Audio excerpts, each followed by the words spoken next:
வணக்கம். நீங்கள் இணைந்திருப்பது சமூகத்தின் மதிய நேர பிரதான செய்திகளோடு இணைந்து கொள்ளும் நான் டோரின் புஷ்பராஜா. விரிவான செய்திகளுக்குள் செல்வதற்கு முன்னதாக முதலில் தலைப்புச் செய்திகள். கடுமையாக்கப்படும் தேர்தல் விதிமுறைகள் இன்று எடுக்கப்படும் மற்றொரு முக்கிய தீர்மானம். ரணில் பக்கம் தாவிய மொட்டு உறுப்பினர்களுக்கு சிக்கல், ஒழுக்காற்று நடவடிக்கை எடுக்க தீர்மானம். வெற்றிக்காக அல்ல, தமிழர்களின் ஒற்றுமையை பலப்படுத்தவே போட்டியிடுகிறேன், அரியநேத்திரன் கருத்து. நாகப்பட்டினம் காங்கேசந்துறை பயணிகள் கப்பல் சேவை இன்று முதல் ஆரம்பம். எரிவாயு சின்னம் ஜனாதிபதிக்கு கிடைத்த இறைவனின் ஆசீர்வாதம், ஆர்ஷு மாரசிங்க புகழாரம். பாடசாலைகளுக்கு இன்றுடன் விடுமுறை, கல்வி அமைச்சு அறிவிப்பு. அதிகாலையில் பரபரப்பை ஏற்படுத்திய துப்பாக்கிச் சூடு, இளைஞன் உயிரிழப்பு. குரங்கம்மை வைரஸ் தொடர்பில் வழிகாட்டல் கோவை, விரைவில் வெளியிடவுள்ள சுகாதார அமைச்சு. பல்கலைக்கழகத்திற்குள் நடந்த பயங்கரம், விஞ்ஞான பீடத்தின் 4 மாணவர்களுக்கு ஏற்பட்ட கதை. சகல நாடுகளுக்கும் சகலவிதமான விசா வழிமுறைகளையும் சட்ட ரீதியான விசா ஆலோசனைகளையும் பெற்றுக் கொள்வதற்கு 10 வருட கால சேவை அனுபவம் கொண்ட சன் டிராவல்ஸ் அண்ட் டூர்ஸ். எதிர்வரும் ஜனாதிபதி தேர்தலில் வாக்காளர் ஒருவருக்கு எவ்வளவு பணம் செலவழிக்க முடியும் என்பது தொடர்பில் இன்று இறுதி தீர்மானம் எடுக்கப்படும் என்று பெப்ரல் அமைப்பு தெரிவித்துள்ளது.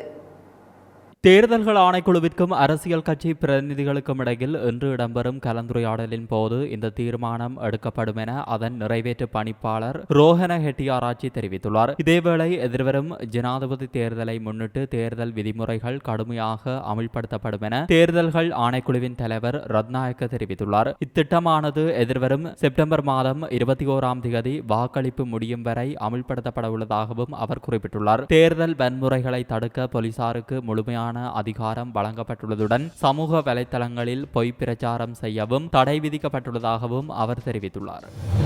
2024ஆம் ஆண்டு ஜனாதிபதி தேர்தலில் ரணில் விக்ரமசிங்கவிற்கு ஆதரவு அளிக்க தீர்மானித்திருக்கின்ற ஸ்ரீலங்கா பொதுஜன பெரமுனவின் உறுப்பினர்களுக்கு எதிராக ஒழுக்காற்று நடவடிக்கை எடுக்க தீர்மானிக்கப்பட்டுள்ளதாக தெரிவிக்கப்படுகின்றது. இது தொடர்பான கடிதங்கள் விரைவில் பாராளுமன்ற உறுப்பினர்களுக்கு அனுப்பி வைக்கப்படும் என ஸ்ரீலங்கா பொதுஜன பெரமுனவின் பேச்சாளர் ஒருவர் தெரிவித்துள்ளார். ஒழுக்காற்று நடவடிக்கைகளின் பின்னர் கட்சியின் தீர்மானத்திற்கு எதிர்ப்பு தெரிவிக்கும் பாராளுமன்ற உறுப்பினர்களின் கட்சி உறுப்புரிமை ரத்து செய்யப்படும் எனவும் தெரிவிக்கப்பட்டுள்ளது. ஜனாதிபதி தேர்தலின் போது எடுக்கப்பட வேண்டிய நடவடிக்கைகள் குறித்து ஆலோசிப்பதற்காக ஸ்ரீலங்கா பொதுஜன பெரமுனவின் அரசியல் குழு அண்மையில் கூடியது. கட்சியில் இருந்து ஒருவரை வேட்பாளரை நியமிப்பது என முடிவு செய்யப்பட்டுள்ளதுடன் அந்த முடிவுக்கு எதிர்ப்பு தெரிவிக்கும் எம்பிக்கள் மீது ஒழுக்காற்று நடவடிக்கை எடுக்கப்படும் என்று முடிவு செய்யப்பட்டுள்ளது. எவ்வாறாயினும் கட்சியின் தீர்மானத்திற்கு எதிர்ப்பு தெரிவித்த எம்பிக்கள் மீது உடனடியாக நடவடிக்கை எடுக்குமாறு கடந்த சில வாரங்களாக அக்கட்சியின் அரசியல் சபைக்கு கடும் அழுத்தம் கொடுக்கப்பட்டு வருவதாக தெரிவிக்கப்படுகிறது. ஸ்ரீலங்கா பொதுஜன பெரமுன எடுத்த தீர்மானத்திற்கு எதிர்ப்பு தெரிவிக்கும் பாராளுமன்ற உறுப்பினர்களின் கட்சி உறுப்புரிமையை ரத்து செய்யுமாறு அக்கட்சியின் செயற்பாட்டாளர்கள் பலர் கோரிக்கை விடுத்துள்ளதாகவும் கூறப்படுகின்றது. தேர்தலில் வெற்றி பெறுவதற்காக போட்டியிடவில்லை, தமிழ் மக்களின் ஒற்றுமையையும் ஒரு சக்தியாக இலங்கை அரசுக்கும் சர்வதேசத்திற்கும் காண்பிப்பதற்காகவே போட்டியிடுகிறேன் என்று தமிழ் பொது வேட்பாளரான அரியநேத்திரன் தெரிவித்துள்ளார். தேர்தல்கள் ஆணைக்குழுவில் நேற்று வேட்புமனு கையளிப்பின் பின்னர் ஊடகங்களுக்கு கருத்து தெரிவிக்கையில் மேற்கண்டவாறு குறிப்பிட்டார். சிங்கள அரசியல் தலைவர்களுடன் பேச்சுவார்த்தையில் ஈடுபடவில்லை. கடந்த கால பேச்சுவார்த்தைகள் தோல்வி அடைந்துள்ளன. இதன் காரணமாகவே இம்முறை தனித்து போட்டியில் இறங்கியுள்ளோம். ஜனாதிபதி ரணில் விக்ரமசிங்கவுடன் நாங்கள் பேச்சுவார்த்தையில் ஈடுபடவில்லை. தமிழ் பொது கட்டமைப்பின் ஒரு தரப்பினர் பேச்சுவார்த்தையில் ஈடுபட்டுள்ளார்கள். யோசனைகள் முன்வைக்கப்பட்டு அவை பரிசீலிக்கப்படுகிறது. எமது தேர்தல் விஞ்ஞாபனத்தை வெகு விரைவில் வெளியிடுவோம். அத்துடன் தேர்தல் பிரச்சாரங்களையும் முன்னெடுப்போம். இலங்கை வாழ் தமிழ் மக்களின் ஒத்துழைப்பை எதிர்பார்த்துள்ளோம். அமது வெற்றி அரசுக்கு ஒரு எடுத்துக்காட்டாக அமையும் என்றார். தமிழ் மக்களின் அடையாளமாக விளங்கும் அரியநேந்திரனுக்கு அனைத்து தமிழர்களும் வாக்களிக்க வேண்டும் என்று நாடாளுமன்ற உறுப்பினர் சி வி விக்னேஸ்வரன் தெரிவித்துள்ளார்.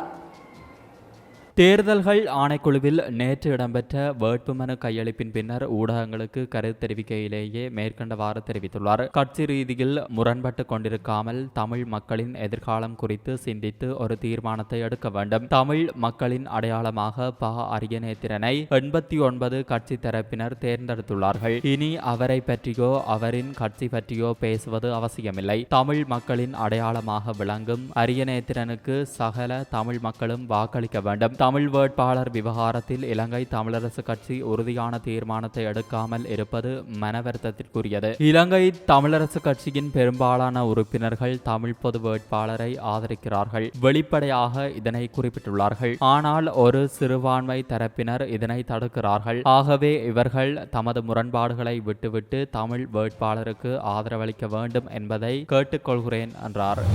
நாகப்பட்டினத்தில் இருந்து காங்கேசன்துறைக்கான பயணிகள் கப்பல் போக்குவரத்து சேவை இன்று முதல் ஆரம்பமாக உள்ளது. இந்த பயணிகள் கப்பல் போக்குவரத்து சேவை கடந்த ஆண்டு அக்டோபர் 14ஆம் தேதி ஆரம்பிக்கப்பட்ட நிலையில் சீரற்ற காலநிலை காரணமாக கடந்த வருடம் அக்டோபர் மாதம் 23ஆம் தேதி இடைநிறுத்தப்பட்டது. இந்த நிலையில் கடந்த 10ஆம் தேதி சிவகங்கை பயணிகள் கப்பலின் சோதனை ஓட்டம் நடைபெற்றது. அதற்கமைய அன்றைய தினம் காலை 8 மணியளவில் நாகப்பட்டினத்தில் இருந்து புறப்பட்ட சிவகங்கை பயணிகள் கப்பல் நண்பகல் 12 மணியளவில் காங்கேசன்துறையை வந்தடைந்தது. இந்த சோதனை ஓட்டம் வெற்றிகரமாக நிறைவடைந்த நிலையில் நாகப்பட்டினம் முதல் காங்கேசன்துறைக்கான பயணிகள் கப்பல் போக்குவரத்து சேவை இன்று முதல் மீள ஆரம்பிக்கப்படவிருப்பதாக உத்தியோகபூர்வமாக அறிவிக்கப்பட்டுள்ளது. சமையல் எரிவாயு வரிசையை முடிவுக்கு கொண்டு வந்து ரணில் விக்ரமசிங்கவுக்கு சமையல் எரிவாயு சிலிண்டர் சின்னமாக கிடைத்திருப்பது இறைவனின் ஆசீர்வாதமாகும் என்று ஐக்கிய தேசிய கட்சியின் முன்னாள் பாராளுமன்ற உறுப்பினர் ஆசிமார் சிங்க தெரிவித்துள்ளார். மக்களின் இதயத்தை தொடக்கூடிய இந்த சின்னம் நிச்சயமாக ரணிலை வெற்றி பெற செய்யும் என்றும் தெரிவித்தார். ஸ்ரீஹொத்தவில் நேற்று இடம்பெற்ற செய்தியாளர் சந்திப்பில் கலந்து கொண்டு கருத்து தெரிவிக்கும் போதே அவர் இவ்வாறு தெரிவித்தார். நாட்டு மக்கள் சமையல் எரிவாயுக்காக வரிசையில் இருந்த சந்தர்ப்பத்திலேயே ரணில் விக்ரமசிங்க நாட்டை பொறுப்பேற்று எரிவாயு பிரச்சினைக்கு தீர்வு பெற்றுக் கொடுத்தார். ரணில் விக்ரமசிங்கவின் இந்த மகத்தான பணிக்கு இறைவனின் ஆசீர்வாதமாகவே அவருக்கு சமையல் எரிவாயு சிலிண்டர் தேர்தலில் சின்னமாக கிடைத்தது. சமையல் எரிவாயு வரிசையின் நினைவுகளுடன் சிலிண்டர் சின்னத்தை வெற்றி பெற செய்ய முடியும் என்ற நம்பிக்கை எமக்கு இருக்கிறது. மக்களுக்கு சமையல் எரிவாயு எந்தளவு முக்கியமோ அதே போன்றே இந்த நாட்டை முன்னேற்றுவதற்கு ரணில் விக்ரமசிங்க முக்கியமாகும். ரணில் விக்ரமசிங்க குறுகிய காலத்தில் எவ்வாறு சமையல் எரிவாயு வரிசை உள்ளிட்ட ஏனைய வரிசை யுகத்துக்கு தீர்வு கண்டாரோ அதே போன்று மக்கள் தற்போது எதிர்கொண்டு வரும் பொருளாதார சுமைக்கும் தீர்வு காண்பார். அதற்கான வேலை திட்டங்கள் தயாரிக்கப்பட்டுள்ளன என்றார். அரசு மற்றும் அரசு அங்கீகாரம் பெற்று தனியார் சிங்கள மற்றும் தமிழ் மொழி பாடசாலைகளுக்கான 2ஆம் தவணை கல்வி நடவடிக்கை இன்று நிறைவடைய உள்ளது.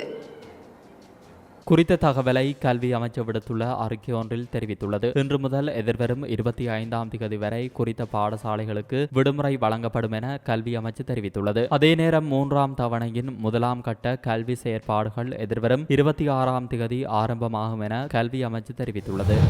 ஸ்ரீபுர போலீஸ் பிரிவுக்கு உட்பட்டு கமன்புர பிள்ளையார் சந்தையில் இடம்பெற்ற துப்பாக்கிச் சூட்டில் 26 வயதுடைய ஒருவர் உயிரிழந்துள்ளதாக போலீசார் தெரிவித்துள்ளனர்.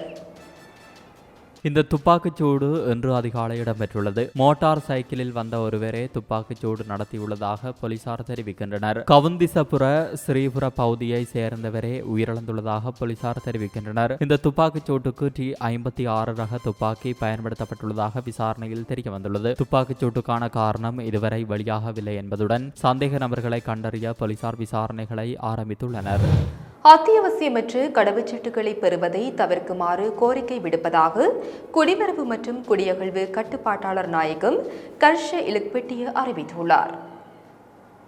அத்தோடு இலத்திரனியல் கடவுச்சீட்டுகள் அக்டோபர் மாத இறுதிக்குள் அறிமுகப்படுத்தப்பட உள்ளதால் சில நாடுகள் இலத்திரனியல் கடவுச்சீட்டுகளை கோருவதற்கு வாய்ப்புள்ளதாகவும் அவர் தெரிவித்துள்ளார். அத்தோடு இலத்திரனியல் கடவுச்சீட்டுகளை கொள்வனவு செய்யும் நடவடிக்கைகள் தற்போது இறுதி கட்டத்தில் உள்ளதாகவும் அக்டோபர் மாத இறுதிக்குள் 50 லட்சம் இலத்திரனியல் கடவுச்சீட்டுகள் பெற்றுக்கொள்ளப்படும் எனவும் அவர் குறிப்பிட்டுள்ளார். இதேவேளை மக்கள் சிரமத்திற்கு உள்ளாகாத வகையில் கடவுச்சீட்டுகளை உடனடியாக வழங்க நடவடிக்கை எடுக்குமாறு குடிவரவு மற்றும் குடியகழ்வு கட்டுப்பாட்டாளர் நாயகத்துக்கு வெளிப்படையான மற்றும் பொறுப்பு கூற வேண்டிய அரசாங்கம் ஒன்று பற்றிய அறிவுறுத்தலை துறைசார் மேற்பார்வை குழுவின் தலைவர் நாடாளுமன்ற உறுப்பினர் ஜகத்குமார சுமித்ரா ராஜி வழங்கியுள்ளார். மேலும் புதிய குடிவரவு சட்டமூலத்தை பரிசீலிப்பதற்கு வெளிப்படையான மற்றும் பொறுப்பு கூற வேண்டிய அரசாங்கம் ஒன்று பற்றிய துறைசார் மேற்பார்வை குழுவின் முன்னிலையில் குடிவரவு மற்றும் குடியகழ்வு திணைக்களம் அழைக்கப்பட்டிருந்த போதே இந்த அறிவுறுத்தல் வழங்கப்பட்டுள்ளமை குறிப்பிடத்தக்கது. குரங்கம்மை வைரஸ் தொடர்பில் உலக சுகாதார ஸ்தாபனத்தினால் வழிகாட்டல் கோவை வெளியிடப்பட்ட பின்னர் இலங்கைக்கான வழிகாட்டல் கோவையை வெளியிட உள்ளதாக சுகாதார அமைச்சு தெரிவித்துள்ளது. குறித்த வைரஸ் தொடர்பில் உலகளாவிய ரீதியில் உலக சுகாதார ஸ்தாபனத்தினால் அவசர நிலை பிரகடனப்படுத்தப்பட்டது. இந்நிலையில் வைரஸ் தொற்று நாட்டிற்குள் பரவாமல் இருப்பதற்கு எடுக்கப்பட வேண்டிய நடவடிக்கைகள் தொடர்பில் முதற்கட்ட பேச்சுவார்த்தைகள் ஆரம்பிக்கப்பட்டுள்ளதாக சுகாதார அமைச்சின் பொது சுகாதாரம் தொடர்பான பிரதி பணிப்பாளர் நாயகம் SM ஆனல்ட் தெரிவித்துள்ளார். குரங்கம்மை வைரஸ் தற்போது மத்திய மற்றும் கிழக்கு ஆப்பிரிக்க வலய நாடுகள் முழுவதும் பரவியுள்ளது. ஆப்பிரிக்க கண்டத்திற்கு வெளியே முதலில் குரங்கம்மை பாதிப்பு ஸ்வீடனில் பதிவாகியுள்ளது. குரங்கம்மை கொடிய நோய் தொற்று வகையை சேர்ந்தது. இது முதலில் கொங்கோ நாட்டில் வேகமாக பரவியதால் சுமார் 450 நபர்கள் உயிரிழந்தனர். மன்னார் மாவட்ட பொது வைத்தியசாலையில் சிகிச்சை பெற்று வந்த நிலையில் உயிரிழந்த பட்டதாரி பெண் மரியராஜ் சிந்துஜாவின் மரணம் தொடர்பில் அந்த வைத்தியசாலையின் மருத்துவ ஆலோசகர் குழுவினால் சுகாதார அமைச்சுக்கு கடிதம் ஒன்று அனுப்பி வைக்கப்பட்டுள்ளது.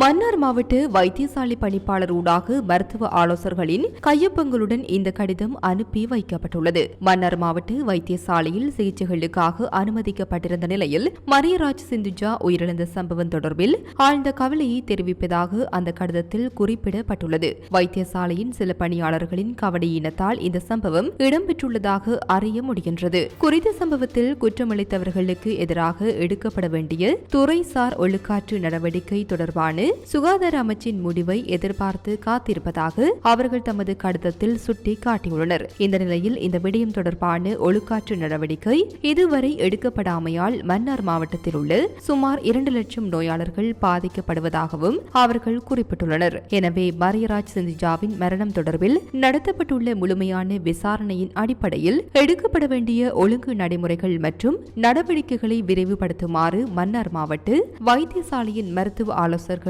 வலியுறுத்தியுள்ளனர். ஜனாதிபதி தேர்தலில் எத்தனை வேட்பாளர்கள் போட்டியிட்டாலும் பெண்களின் பிரதிநிதித்துவம் வழங்கப்படாமை மிகவும் வருத்தமளிக்கும் விடயம் என்று சிறுவர் மற்றும் மகளிர் விவகார அமைச்சர் கீதா குமாரசிங்க தெரிவித்துள்ளார்.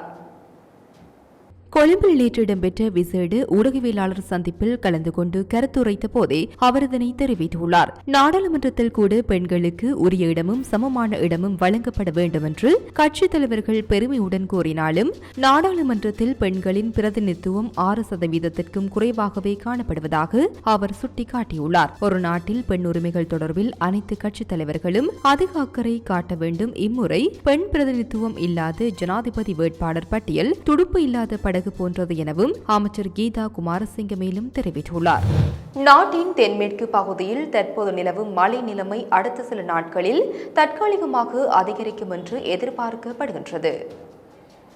மேல் சப்ரகமுவ மற்றும் வடமேல் மாகாணங்களிலும் கண்டி, நுவரெலியா, காலி மற்றும் மாத்தறை மாவட்டங்களிலும் அவ்வப்போது மழையோ அல்லது இடியுடன் கூடிய மழையோ பெய்யக்கூடிய சாத்தியம் காணப்படுகின்றது. மேல் சப்ரகமுவ மற்றும் வடமேல் மாகாணங்களிலும் காலி மற்றும் மாத்தறை மாவட்டங்களிலும் சில இடங்களில் 100 மில்லிமீட்டருக்கும் அதிகமான பலத்த மழை வீழ்ச்சி எதிர்பார்க்கப்படுகின்றது. கிழக்கு மற்றும் ஊவா மாகாணங்களில் பல இடங்களில் மாலையில் அல்லது இரவில் மழையோ அல்லது இடியுடன் கூடிய மழையோ பெய்யக்கூடிய சாத்தியம் காணப்படுகின்றது. நாட்டின் சூழவுள்ள கடற்பரப்புகளில் சில இடங்களில் மாலையில் அல்லது இரவில் மழையோ அல்லது இடியுடன் கூடிய மழையோ பெய்யக்கூடிய சாத்தியம் காணப்படுகின்றது. நாட்டை சூழவுள்ள கடற்பரப்புகளில் காற்றானது தென்மேற்கு திசையிலிருந்து வீசக்கூடுவதுடன் காற்றின் வேகமானது மணத்தியாலத்திற்கு 30-40 கிலோமீட்டர் வரை காணப்படும் என்று எதிர்பார்க்கப்படுகின்றது. காலையிலிருந்து மாத்தடி, ஹம்பாந்தோட்டை மற்றும் பொத்துவில் ஊடாக மட்டக்களப்பு வரையான கரையோரத்திற்கு அப்பாற்பட்ட கடற்பரப்புகளும் சிலாபத்திலிருந்து புத்தளம் ஊடாக மன்னார் வரை கரையோரத்திற்கு அப்பாற்பட்ட கடற்பரப்புகளும் அவ்வப்போது ஓரளவு கொந்தளிப்பாக காணப்படும் என்று எதிர்பார்க்கப்படுகின்றது. இடியுடன் கூடிய மழை பெய்யும் நேரங்களில் கடற்பகுதிகளில் அவ்வப்போது பலமான காற்று வீசுவதுடன் அக்கடற்பிரதேசங்கள் மிகவும் கொந்தளிப்பாகவும் காணப்படும். இரு மாணவர்களை தாக்கியதாக கூறப்படும் பேராதனை பல்கலைக்கழகத்தின் விஞ்ஞான பீடத்தின் 4 சிரேஷ்ட மாணவர்களின் கல்வி நடவடிக்கைகள் இடைநிறுத்தப்பட்டுள்ளது. பேராதனை பல்கலைக்கழகத்தின் துணைவேந்தர் பேராசிரியர் டெரன்ஸ் மதஜித் இந்த நடவடிக்கையை எடுத்துள்ளார். 1ஆம் ஆண்டு மாணவர்கள் 2 தங்கியிருந்த விடுதிக்குள் நுழைந்து தாக்கியதாக கூறப்படும் சம்பவம் தொடர்பிலேயே இந்த சிரேஷ்ட மாணவர்களின் கல்வி தகமை ரத்து செய்யப்பட்டுள்ளது. கடந்த 12ஆம் தேதி இரவு இந்த தாக்குதல் நடத்தப்பட்டுள்ளது. காயமடைந்த 2 மாணவர்களும் பேராதனை போதனா வைத்தியசாலையில் அனுமதிக்கப்பட்டதை அடுத்து ஆபத்தான நிலையிலிருந்து மாணவர் ஒருவர் மேலதிக சிகிச்சைக்காக கன்னி தேசிய வைத்தியசாலையில் அனுமதிக்கப்பட்டுள்ளார். தாக்குதலுக்கு தாக்குதலுக்கு உள்ளான மாணவர்களிடமிருந்து பெறப்பட்ட தகவலின் அடிப்படையில் தாக்குதல் மேற்கொண்ட 4 மாணவர்களும் விஞ்ஞான பீடத்தின் 3ஆம் மற்றும் 4ஆம் ஆண்டுகளில் கல்வி பயின்று வருவதாக அடையாளம் காணப்பட்டுள்ளது. குறித்த 4 மாணவர்களுக்கு எதிராக பேராதனை பல்கலைக்கழகத்தின் ஒழுக்காற்று பிரிவினரால் விசாரணைகள் ஆரம்பிக்கப்பட்டுள்ளது. அத்துடன் ஒழுக்காற்று விசாரணை நடத்தப்பட்டு தீர்மானம் எட்டப்படும் வரை அவர்கள் இடைநிறுத்தப்பட்டுள்ளனர். இத்துடன் சமூகத்தின் மதிய நேர பிரதான செய்திகள் நிறைவு பெறுகின்றன. தொடர்ந்தும் சமூகத்தோடு இணைந்திருங்கள். இதுபோன்ற செய்திகளை தெரிந்து கொள்ள சமூகம் நியூஸ் சேனலை சப்ஸ்கிரைப் செய்து அருகில் உள்ள பெல் பட்டனை கிளிக் செய்யுங்கள். மேலும் இதுபோன்ற செய்திகளை உடனுக்குடன் தெரிந்து கொள்ள சமூகமீடியா.com என்ற இணையதளத்தின் வாயிலாகவும் எங்களுடன் இணைந்திருங்கள்.